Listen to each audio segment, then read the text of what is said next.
bonjour à vous. Donc je vais donc vous présenter, vous parler d'un nouveau lieu dans lequel donc, des parties de jeux de rôle ont lieu, donc, à savoir les musées. Donc les parties de jeux de rôle dans les musées, elles se développent depuis un peu moins de 10 ans maintenant, et elles sont en plein essor, c'est relatif quand même, depuis 3-4 ans. Mais elles restent tout de même une activité qui est encore assez confidentielle. Et en fait, pour se rendre compte de cette confidentialité, j'aimerais savoir quelles sont les personnes qui ont déjà pratiqué le jeu de rôle dans un musée, dans cette salle, et si elles peuvent lever la main. Donc 2, 3, 4, 5, 6. Donc on a 6 personnes, 7 personnes. Je sais pas, les escape games, ça compte ou... Pardon ? Les escape games. Non, alors vraiment jeu de rôle sur table. Ouais. Non, vraiment jeu de rôle sur table. Donc on se rend compte qu'on a effectivement 6 personnes sur toute cette assemblée qui a déjà pratiqué le jeu de rôle dans les musées. Donc on peut louer la perspicacité des organisateurs et organisatrices de cette colloque d'avoir justement accepté une communication sur ce sujet et qu'elles en soient remerciées. Donc en fait, pourquoi est-ce que je vous parle en fait, pourquoi est-ce que c'est moi qui vous parle en fait du jeu de rôle dans les musées? C'est tout simplement parce que moi je travaille depuis un certain nombre d'années donc dans le milieu du patrimoine, donc j'étais archéologue pendant une vingtaine d'années. Et il se trouve que en fin 2021, en novembre 2021, j'ai créé une micro-entreprise qui s'appelle Jeux Histoire Patrimoine, au sein de laquelle j'effectue différentes activités, dont des sessions jeux de rôle dans les musées. Alors moi, le but de cette communication, c'est pas forcément de vous parler de ce que je fais spécifiquement moi. Je vais essayer de vous rendre compte de la pratique, de faire un état des lieux en fait de la pratique des jeux de rôle dans les musées en France. À ce titre, je me dois de remercier un certain nombre de personnes sans qui cette communication n'aurait pas pu avoir lieu. Et parmi toutes ces différentes personnes que je dois remercier, donc je vais remercier, alors elles ne sont pas présentes ici, donc Madame Camille Lavenu qui travaille donc dans le musée de l'Atlantique, Florian Marquet de l'association Le Manoir du Crime, Virginie Canson qui travaille et l'équipe des médiatrices culturelles qui travaille dans le musée de Flandre-Cassel, Claire Père dans le centre d'interprétation de la préhistoire, Denise Davin du musée de Metz, Marine Vavran, qui est une étudiante qui va soutenir la semaine prochaine son mémoire de Master 1 qui porte justement sur le jeu de rôle en tant qu'outil de médiation culturelle. Et je dois également remercier Stéphane Roy de la FFJDR. Voilà. Alors, du jeu de rôle, mais dans quel musée ? Donc là, les 10 musées que vous voyez là, ce sont des musées qui ont développé ces fameuses sessions jeux de rôle, ces sessions jeux de rôle dans un musée. Alors qu'est-ce que j'entends précisément par les sessions jeux de rôle dans un musée ? C'est tout simplement une partie de jeu de rôle qui se déroule à l'intérieur d'un musée et comme on peut voir sur l'image derrière moi, au plus proche des œuvres, dans l'espace muséal et même devant les vitrines dans lesquelles sont exposés ces musées. Et avec un scénario dont l'élément central, ce sont des œuvres qui appartiennent à ce musée. Le but, c'est de valoriser par le biais du jeu de rôle des collections muséales et de parler des musées. Donc, j'ai recensé 10 musées qui correspondent à cette définition des sessions jeux de rôle au musée. Et la plus ancienne session a eu lieu en 2016 dans le musée du Louvre. C'est le Louvre à jouer, qui est destiné aux enfants, sur lequel je vais revenir un petit peu plus tard. Et après, il y a donc l'association Le Manoir du Crime, donc, qui est basée à Montpellier, qui a commencé à travailler avec des musées et commencé à faire du jeu de rôle dans les musées. Malheureusement, pour eux et pour nous tous, il y a eu en 2020 et 2021 donc le confinement l'épidémie Covid et le confinement. Donc ça a mis un peu un terme en fait à cette pratique, mais elle est réapparue et a commencé à fortement se développer depuis les années 2021. Donc il y a plusieurs... moi je vois deux explications possibles. C'est que les musées se sont se sont saisis du jeu de rôle pour faire revenir dans l'espace muséal les publics, les personnes, puisque pendant un an, tous les musées ont été fermés. Et les sessions jeux de rôle au musée, en fait, on peut les concevoir comme autant d'alternatives à toutes les actions en ligne, en distanciel, qui avaient été menées pendant toute cette période. Et effectivement, comme vous pouvez le voir sur cette photo, les parties de jeux de rôle ont vraiment lieu au cœur de l'espace.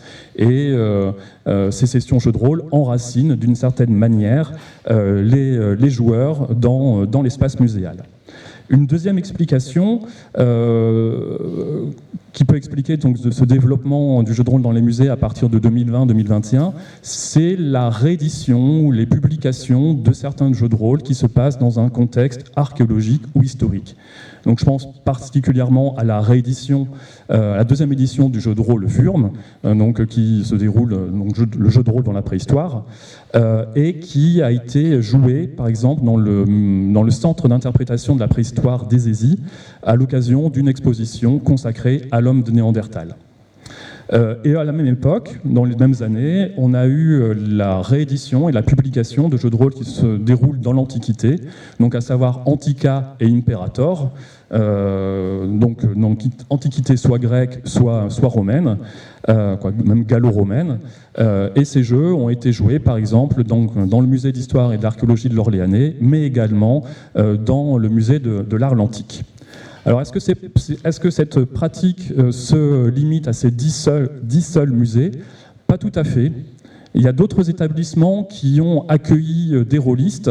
Alors, si je ne les ai pas mis sur la diapo précédente, c'est que les parties de jeux de rôle qui ont été pratiquées dans ces musées ne rentrent pas exactement dans la définition que j'ai donnée des sessions jeux de rôle au musée.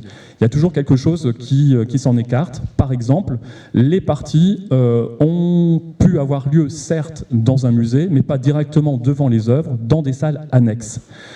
C'est le cas par exemple du musée du Louvre-Lens lors de l'exposition sur les animaux fantastiques. Donc il y a bien eu un week-end jeu de rôle et les parties se sont tenues dans une salle annexe et non pas directement devant les œuvres.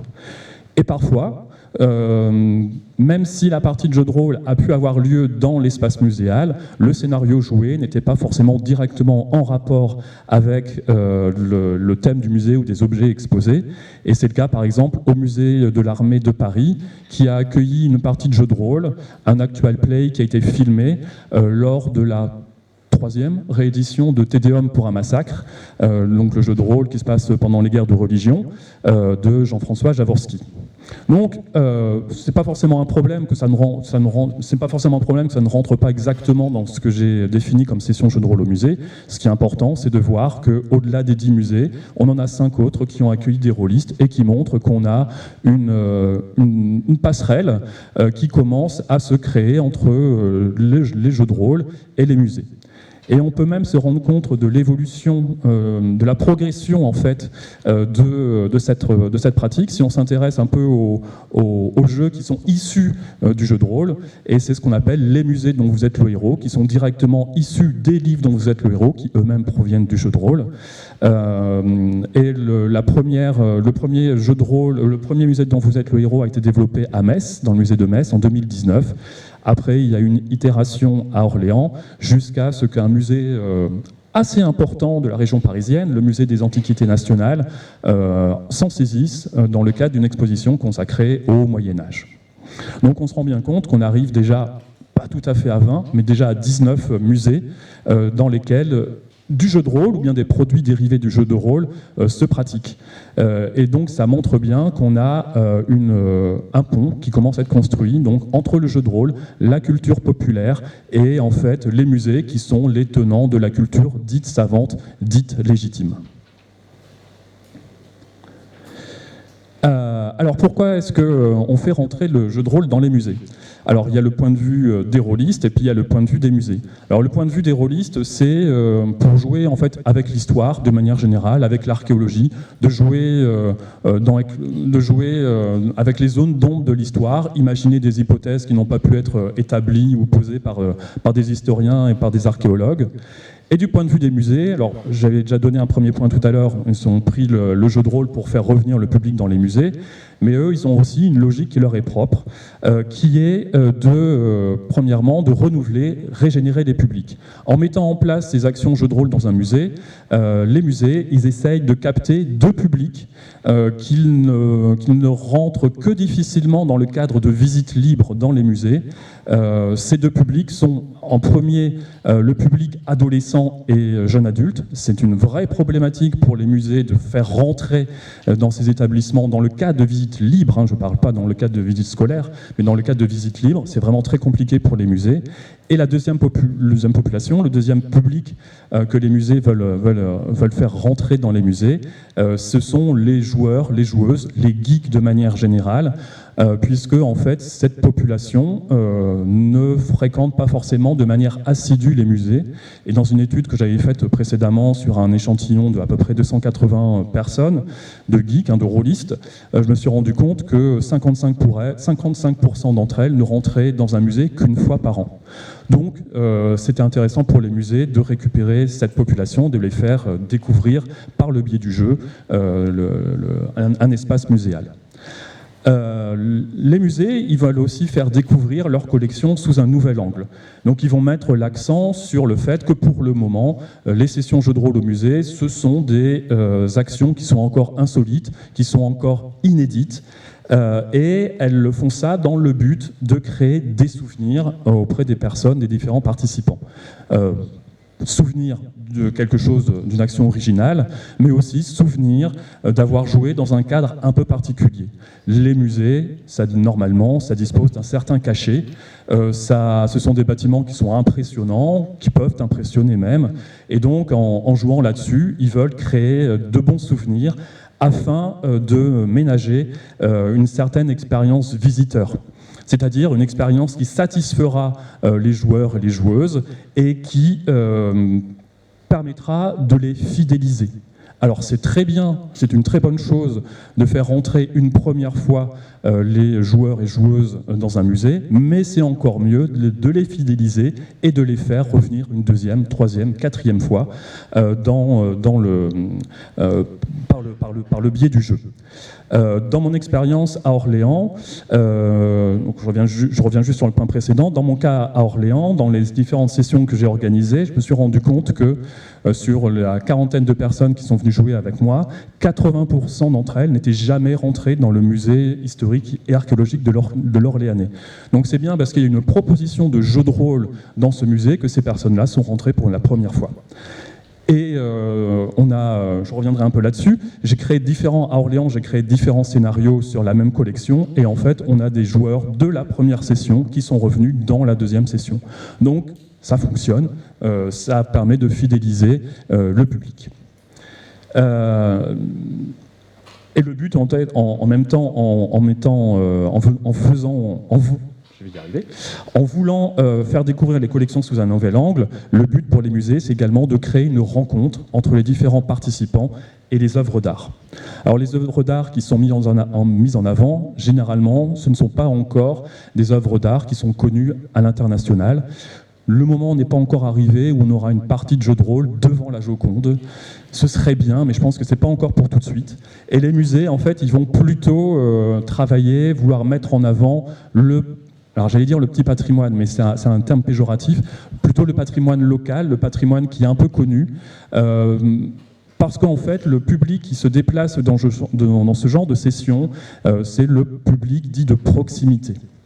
Et c'est un public qui est assez dur à capter aussi par les musées, parce que je pense que vous êtes comme moi, vous allez plus souvent dans des musées quand vous êtes en vacances à 500 km de votre résidence que d'aller voir l'exposition sur la fabrique de porcelaine de votre agglomération, de votre commune. Je pense qu'on est tous pareils là-dessus. Donc c'est aussi une manière en faisant découvrir le patrimoine local, d'attirer le public dit de proximité.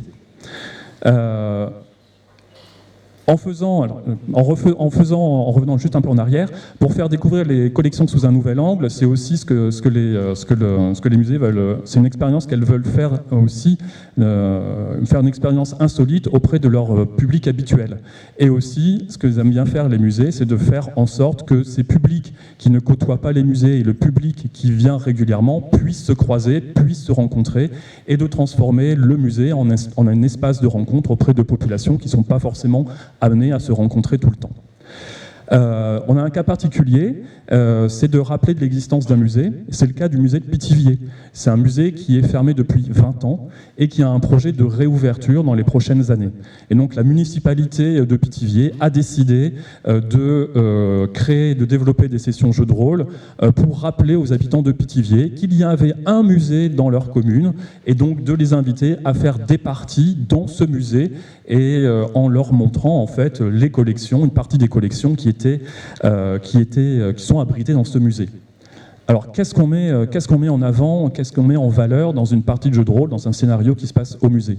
Donc, dans le cas de Pithiviers, donc c'est là-bas. Dans le cas de Pithiviers, c'est un musée ethnologique. Donc, en fait, on a travaillé sur des objets ethnologiques. C'est un musée qui a une grosse collection ethnologiques. Et donc, on a travaillé sur des objets ethnologiques fabriqués en Guyane et qui ont été produits au XIXe siècle. Donc, quand je vous ai parlé de Wurm tout à l'heure, donc joué au centre d'interprétation de la préhistoire, donc ce qui est mis en avant, donc c'est l'industrie lithique, par exemple, de Néandertal. C'est aussi l'évolution du genre Homo. La confrontation donc aussi entre Cro-Magnon et l'Homo sapiens et l'homme de Néandertal, mais on peut aussi mettre en avant des objets d'époque gauloise, des objets de l'époque gallo-romaine, des objets purement romains, et on peut même aller plus loin en fait, puisque dans le cas du musée de Flandre-Cassel, ce sont des gravures de la Renaissance flamande, donc du 15e, 16e siècle qui ont été utilisées, mais également des peintures d'art contemporain. Donc on se rend compte que de la préhistoire jusqu'à l'époque contemporaine, on peut utiliser le jeu de rôle pour valoriser les collections muséales. Donc ce qui montre bien que le jeu de rôle est un excellent média pour valoriser ces collections. On met plus que des objets en valeur, on peut mettre beaucoup d'autres choses en valeur par le biais du jeu de rôle. On peut faire intervenir en tant que PNJ des personnages historiques locaux. Ça peut être un homme politique, ça peut être un notable, ça peut être un artiste plus ou moins connu. On peut aussi travailler sur les événements historiques qui se sont passés dans une ville. Par exemple, à Orléans, on a fait un scénario qui se passait pendant la guerre des Gaules. Donc ça a été l'occasion de parler des événements qui ont eu lieu dans la ville de Cénabum, donc le nom gaulois d'Orléans, pendant la guerre des Gaules, au début de la guerre des Gaules. Et c'était aussi une occasion de montrer l'évolution, à quoi ressemblait la ville d'Orléans à l'époque gauloise, et aussi de montrer l'évolution de cette ville aux différentes époques. En parlant de ville, de lieu, donc le centre d'interprétation de la préhistoire a fait une exposition qui s'est clôturée en mars 2024 et qui avait pour but de montrer l'évolution du paysage de la vallée de la Vézère.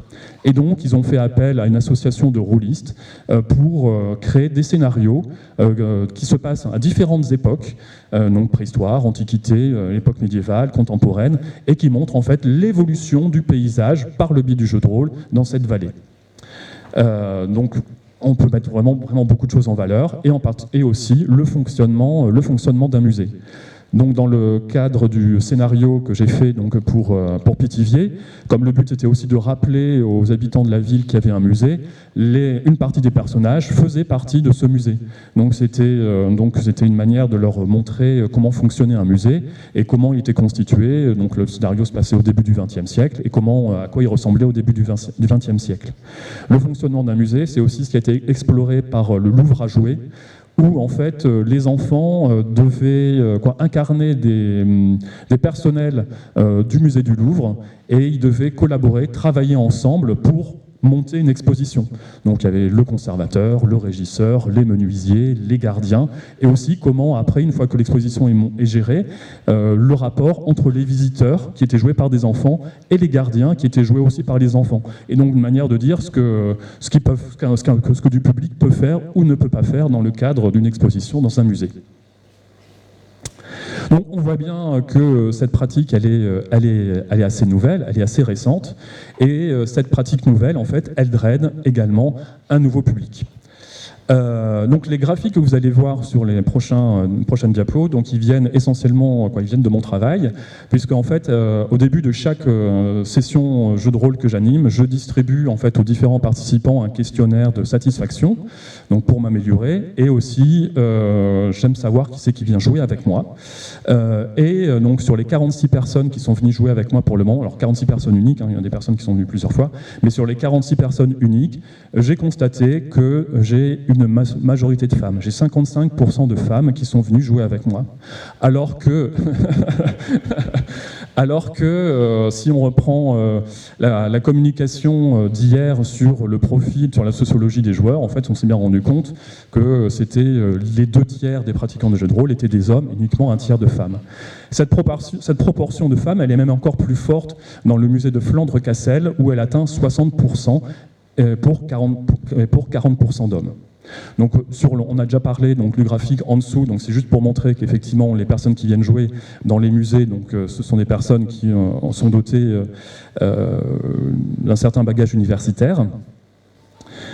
Et ce qui est intéressant aussi, c'est de voir que 55% des personnes qui sont venues jouer avec moi n'ont jamais pratiqué le jeu de rôle avant.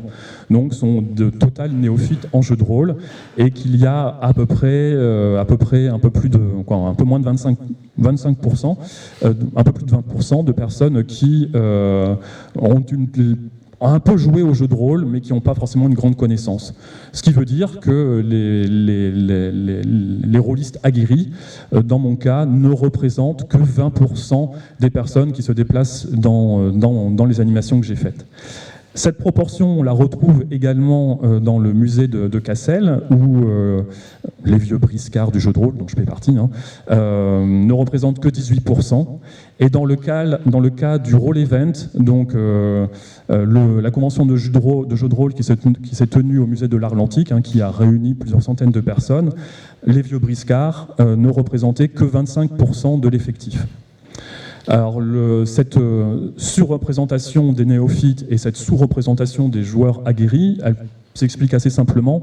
C'est que le format des parties qui est proposé dans les musées, en fait, ce sont des formats courts.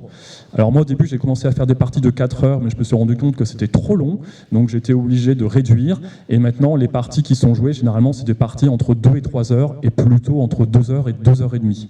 Et donc, jouer avec un format aussi court, ça plaît pas forcément aux joueurs aguerris qui sont peut-être plutôt enclins à faire des parties qui durent 6 à 8 heures.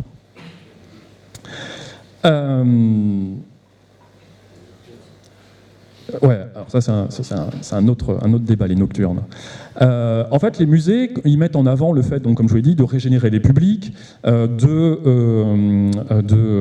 mettre en avant le côté insolite, novateur en fait de ces actions. Et les musées, ils ont également la volonté de diffuser des connaissances par le biais du jeu. Bien que cette volonté ne soit pas forcément directement, clairement exprimée, elle est sous-entendue.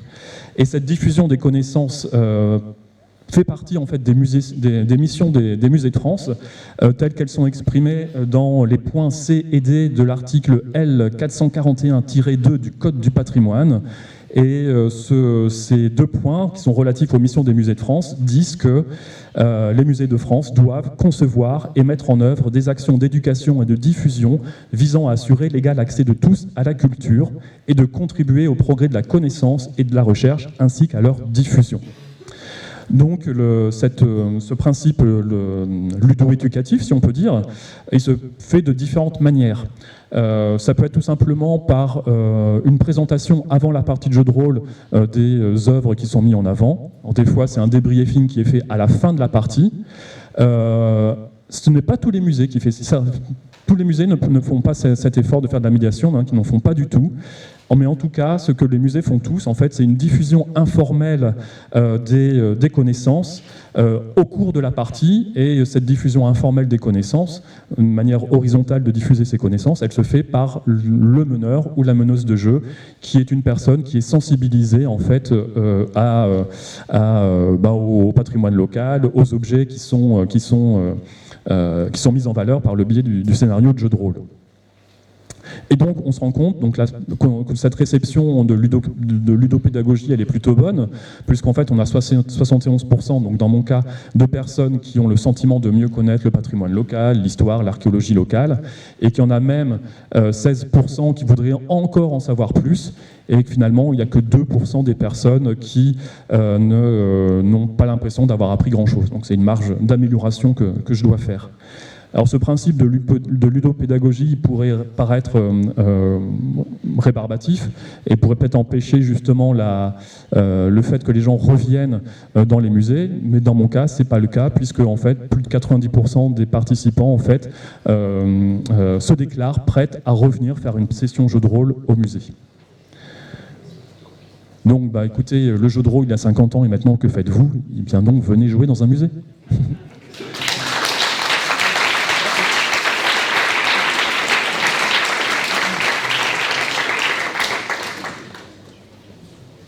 Merci.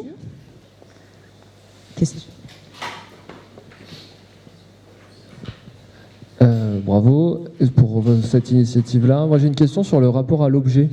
Là, vous avez, dans le dispositif que vous énoncez, il y a des gens autour d'une table au milieu des œuvres, mais est-ce que les objets ils viennent à la table? Est-ce que les gens vont aux objets? Comment de manière très physique, va se faire cette construction avec les objets? Alors, dans le cas de Pithiviers, où en fait j'ai dit que les parties de jeu de rôle se passaient dans le musée de Pithiviers. En fait, elles ne se passent pas directement dans le musée de Pithiviers, mais dans la microfolie de Pithiviers, qui est une structure qui est associée, qui est dans l'enceinte du musée. Le musée, comme il est fermé, les œuvres d'art, elles sont dans les réserves. Et dans les parties qu'on a fait à Pithiviers, on a descendu en fait et mis dans une vitrine qui était disposée à côté de la table de jeu les objets qui étaient valorisés par le biais du scénario. Dans le cas de parties, donc à Orléans par exemple, où les parties se font directement à côté des œuvres d'art, effectivement au cours de la partie, j'ai constaté que les joueurs vont soit jeter des coups d'œil aux statues qui sont décrites, ou alors effectivement certaines d'entre elles vont se lever et vont se placer devant l'objet pour l'étudier de plus près. Est-ce que l'objet porte une partie du scénario? Ah tout à fait. Ah non, alors non, il n'y a pas des indices à découvrir sur l'objet, si c'est ça. Non, voilà. Dans le cas d'Orléans, c'est un dépôt d'objets de l'époque gallo-romaine qui a été découvert fortuitement à la fin du 19e siècle et on ne sait pas pour quelle raison il a été enfoui à cet endroit-là. Et donc le scénario il a été construit de manière à ce que les joueurs trouvent une hypothèse quant à la raison pour laquelle ce dépôt a été enterré à cet endroit-là. Voilà. Bonjour, merci beaucoup pour la conférence. J'avais une question par rapport au système de jeu qui est utilisé durant ces parties, et notamment sur le fait de créer des systèmes ou non pour ce genre de parties, pour soutenir déjà le fait qu'on ait des nouveaux joueurs et des nouvelles joueuses, et comment est-ce qu'on intègre ça au musée, aux différentes thématiques, parce qu'on sait que le système peut avoir une influence sur les thématiques, et on parlait hier de codage du jeu de rôle. Le faire dans un musée, ça code sans doute aussi des informations, donc est-ce que vous avez utilisé un petit peu tout ça? Alors, il y a différents cas de figure. Donc, dans le musée de Flandre-Cassel, il se trouve que dans l'équipe de médiatrice, il y a une rôliste qui fait du jeu de rôle donc, de son côté. Et donc, c'est elle qui a développé ce projet dans cet établissement. Et elle a créé son propre système de jeu, extrêmement simple, en prenant du Donjons et Dragons qu'elle a modifié pour l'adapter, en fait, faire quelque chose de simple et qui s'applique effectivement au scénario qu'elle avait fait jouer. Dans mon cas, donc j'ai commencé à faire jouer donc devant un trésor d'époque gallo-romaine. Donc j'ai utilisé le jeu Imperator. Donc il y a même Bruno Guérin qui est venu jouer avec nous, son auteur. Et après, moi, j'ai pas voulu me lancer dans la recherche du jeu qui va coller le mieux aux objets qui vont, par exemple, à Pithiviers. Donc, un jeu du 19e, il y en avait tellement que je savais pas lequel choisir. Donc du coup, j'ai un peu changé d'optique et j'utilise maintenant en fait un système de règles générique qui est en accès libre, qui est très simple et qui est très souple, donc qui s'appelle Unicrayon, qui est développé par Rollis, donc Amaury Bouchard, peut-être que certains le connaissent. Et donc en fait c'est quelque chose que je peux adapter, c'est un système très simple et que je peux adapter en fait à différentes époques. L'association du manoir du crime, elle va effectivement, pour toutes les parties de jeu de rôle qu'elle va faire, elle va chercher le jeu qui colle le mieux aux objets qui vont être valorisés. Alors moi, j'ai pas une ludothèque de folie, eux, ils ont une ludothèque beaucoup plus conséquente et ils peuvent se permettre de se lancer dans une telle démarche. Voilà. Oui, bonjour, merci pour votre intervention, c'était vraiment super intéressant. Merci. Et en fait, il se trouve que le Clémy de Paris a développé une formation pour l'éducation aux médias, et on s'est rendu compte, donc avec le jeu de rôle, et on s'est rendu compte que les gens revenaient. Et donc on a une problématique qui est commune, et à part créer de nouveaux scénarios, est-ce que vous avez d'autres techniques en fait pour inviter les gens à revenir l'année suivante ou pour une autre session ? Non, pour le moment, c'est vraiment de créer plusieurs scénarios dans le même musée. Après, ce qui est... donc je sais qu'il y a certaines personnes qui sont revenues, parce que je les ai vues physiquement revenir faire le deuxième scénario. Après, quand je dis qu'il y a 90% des personnes qui sont prêtes à revenir, c'est une déclaration d'intention. Je ne sais pas effectivement si dans les faits, elles sont revenues dans le cadre de visites libres. Pour le moment, moi, c'est juste créer un deuxième scénario dans le même espace muséal. D'accord, merci.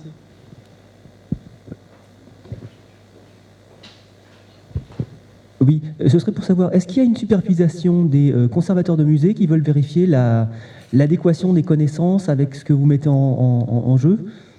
Alors c'est pas forcément l'adéquation, c'est la relecture. Effectivement, c'est pas forcément les conservateurs d'ailleurs, c'est plus les responsables des publics en fait qui vont relire le scénario pour voir s'il n'y a pas des thèmes qui risqueraient de brusquer les participants et les participantes de jeux de rôle. Et moi, j'ai eu, je vais dire quand même, moi j'ai eu un scénario qui a été refusé parce que en fait c'était sur un Appétivier, en fait c'était sur un objet dont les conditions d'acquisition étaient légèrement floues, si vous voyez ce que je veux dire, et en fait je voulais jouer là-dessus. Et faire réfléchir justement les joueurs à la manière dont les collections ethnographiques des fois peuvent rentrer dans les musées. Et ça a été un scénario qui a été jugé trop politique et on m'a dit ce serait bien si tu utilisais plutôt ces céramiques de Guyane, ce serait quand même beaucoup mieux. Donc voilà. Mais après, moi, ça m'a frustré sur le moment, mais en même temps, je comprends aussi la logique des musées, parce qu'il ne faut pas non plus tomber dans un bad buzz pour les musées. Et il y a une réflexion, et au moment où moi-même je crée ce scénario-là, il y avait toute une réflexion qui était menée en fait avec le musée Jacques Chirac sur justement les conditions d'acquisition des collections ethnographiques dans les musées, et savoir à partir de quel moment est-ce qu'il faut les musées peuvent les conserver, ou au contraire est-ce qu'il faut les rendre. Donc c'était aussi pendant un moment où ils étaient en train de réfléchir à ça. Bonjour, moi j'ai une question parce que je vois que dans les déclarations d'intention, il y avait avoir un plus grand public, notamment en visant les adolescents, les jeunes adultes et les geeks.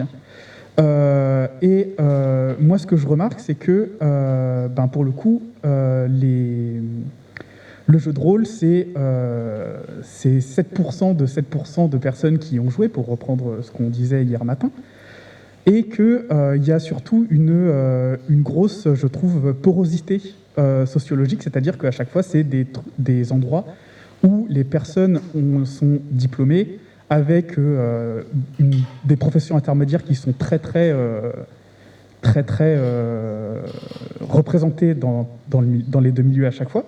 Et du coup, moi, je voulais savoir, est-ce que ça a été une question, sachant qu'on sait que les musées, il y a souvent des problèmes de classisme qui sont intégrés, et on a régulièrement des faits divers de harcèlement de personnes qui viennent de milieux plus populaires, quoi.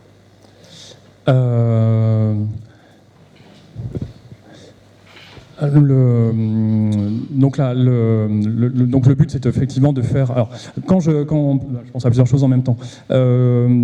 Pour répondre un peu à votre question, en fait, je pense que aussi le fait qu'il y ait une plus forte proportion de femmes qui viennent jouer dans un musée que dans des clubs, etc., c'est que je pense qu'effectivement le musée, il a un rôle. C'est une institution qui doit avoir un rôle protecteur et il doit être conçu comme un espace safe dans lequel il ne peut pas y avoir de pratiques, peu ou pas de pratiques toxiques. Et après, c'était quoi exactement votre question ? C'était parce que comme il y a eu une grosse porosité entre les sites sociologiques, et j'ai pas l'impression qu'il y a un effet de chercher réellement du public là où leur mental est réellement. Ouais. Oui. Il y a des problèmes de reproduction de classe. Ouais, c'est tout à fait le cas. Hein. C'est tout à fait le cas. C'est effectivement le cas, puisqu'en fait, les joueurs-joueuses, les geeks, en fait, ont effectivement le même profil que les personnes, même si elles ne se rendent pas forcément souvent dans les musées, elles ont le même profil que les personnes qui se rendent régulièrement dans les musées. Et effectivement, en captant le public joueur et le public joueur, en fait, c'est effectivement le même profil de personnes qui rentrent dans les musées. Voilà. Je pense que j'ai répondu à votre question. Non, c'est juste savoir si vous pensiez qu'il faut essayer de faire de tout pour que le public réellement. Oui, alors après, c'est les problèmes de communication et comment on communique vers les différentes personnes. Donc je sais qu'il y a certaines personnes qui sont revenues, parce que je les ai vues physiquement, revenir faire le deuxième scénario. Après, quand je dis qu'il y a 90% des personnes qui sont prêtes à revenir, c'est une déclaration d'intention. Je ne sais pas effectivement si dans les faits, elles sont revenues dans le cadre de visites libres. Pour le moment, moi, c'est juste créer un deuxième scénario dans le même espace muséal. D'accord, merci.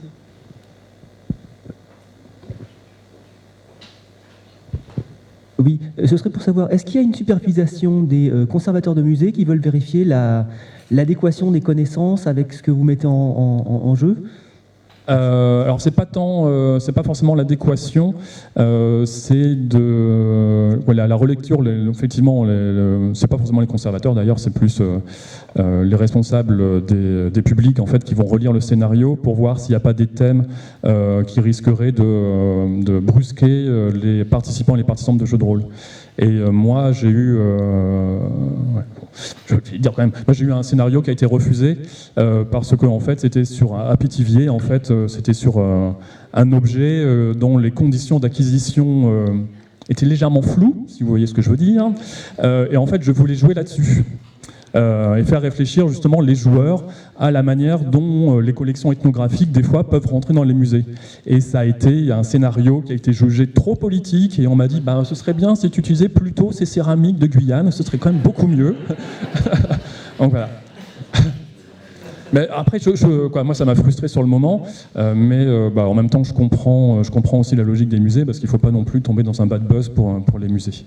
Et il y a une réflexion, et au moment où moi-même je crée ce scénario-là, il y avait toute une réflexion qui était menée en fait avec le musée Jacques Chirac sur justement les conditions d'acquisition des collections ethnographiques dans les musées, et savoir à partir de quel moment est-ce qu'il faut les musées peuvent les conserver, ou au contraire est-ce qu'il faut les rendre. Donc c'était aussi pendant un moment où ils étaient en train de réfléchir à ça. Bonjour, moi j'ai une question parce que je vois que dans les déclarations d'intention, il y avait avoir un plus grand public, notamment en visant les adolescents, les jeunes adultes et les geeks. Moi ce que je remarque, c'est que pour le coup, le jeu de rôle, c'est 7% de personnes qui ont joué, pour reprendre ce qu'on disait hier matin. Et qu'il y a surtout une grosse, je trouve, porosité sociologique, c'est-à-dire qu'à chaque fois, c'est des endroits où les personnes sont diplômées avec des professions intermédiaires qui sont très représentées dans les deux milieux à chaque fois. Et du coup, moi, je voulais savoir, est-ce que ça a été une question, sachant qu'on sait que les musées, il y a généralement il y a souvent des problèmes de classisme qui sont intégrés et on a régulièrement des faits divers de harcèlement de personnes qui viennent de milieux plus populaires, quoi.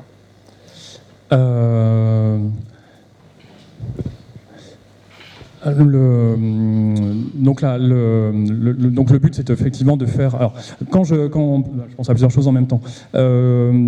Pour répondre un peu à votre question, en fait, je pense qu'aussi le fait qu'il y ait une plus forte proportion de femmes qui viennent jouer dans un musée que dans des clubs, etc., c'est que je pense qu'effectivement le musée, il a un rôle. C'est une institution qui doit avoir un rôle protecteur et il doit être conçu comme un espace safe dans lequel il ne peut pas y avoir de pratiques, peu ou pas de pratiques toxiques. Et après, c'était quoi exactement votre question ?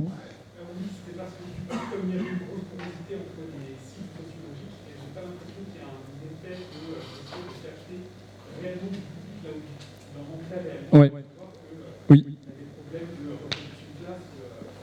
Ouais, c'est tout à fait le cas. Hein. C'est tout à fait le cas. C'est effectivement le cas, puisqu'en fait, les joueurs-joueuses, les geeks, en fait, ont effectivement le même profil que les personnes, même si elles ne se rendent pas forcément souvent dans les musées, elles ont le même profil que les personnes qui se rendent régulièrement dans les musées. Et effectivement, en captant le public joueur et le public joueur, en fait, c'est effectivement le même profil de personnes qui rentrent dans les musées. Voilà. Je pense que j'ai répondu à votre question.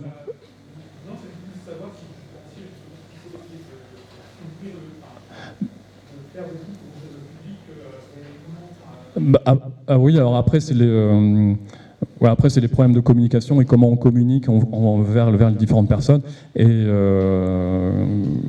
là, moi, la communication, comme je travaille pour des musées, la communication, c'est pas moi qui l'assure, c'est les musées qui la font. Donc voilà. Je suis désolée, on va plus avoir le temps pour des questions. Je vous invite à en discuter après ensemble. Merci beaucoup encore une fois. Merci beaucoup.